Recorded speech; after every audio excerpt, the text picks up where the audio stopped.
From the beginning of science, there have always been people telling you that this or that boundary line is a sacred one and can never be crossed, that it would never be possible, for example, for scientists to simulate or synthesize the basis of life.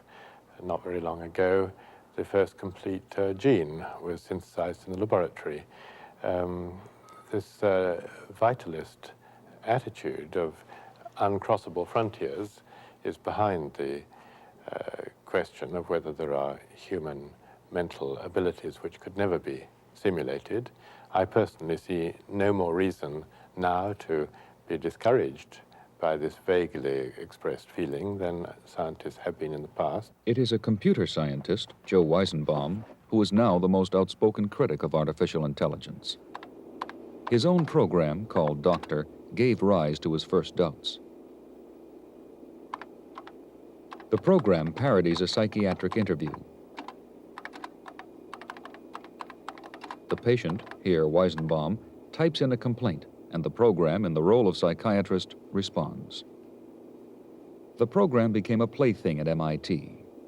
People told it the most intimate personal details, as if they believed the program could understand.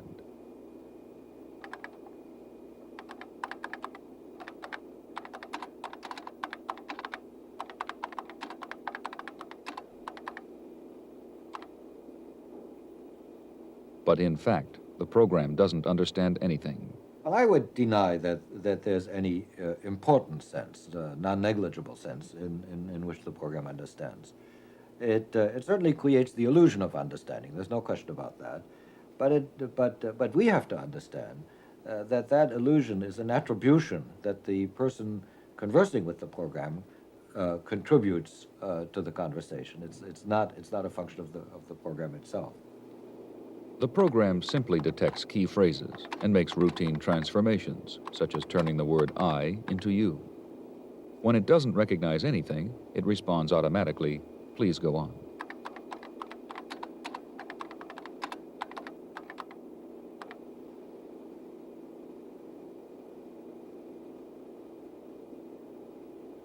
Weizenbaum was shocked when people began to confide in the program, acting as if it really were a psychiatrist. But it was when colleagues began to suggest that programs like Doctor could be used as substitutes for human psychiatrists in treating real patients that disillusion set in. There can be no question that the responses that I noticed with respect to the Doctor program, particularly the idea that this could be the dawn of automatic psychiatry, that machines could perform psychiatry at all, and so on, that these awoke in me questions that applied more generally to artificial intelligence than merely to these kinds of conversational programs. Is the computer just a calculator, or is it capable of judgment? Is it only a number cruncher, or can it match the human mind? Like us, the computer has a memory where its knowledge is stored. Its tiny circuits hold billions of pieces of information. The circuits understand only one thing, the presence or absence of electrical signals. That means all information must be put in on-off terms. So the memory or knowledge base is like a maze of lights, some on, some off.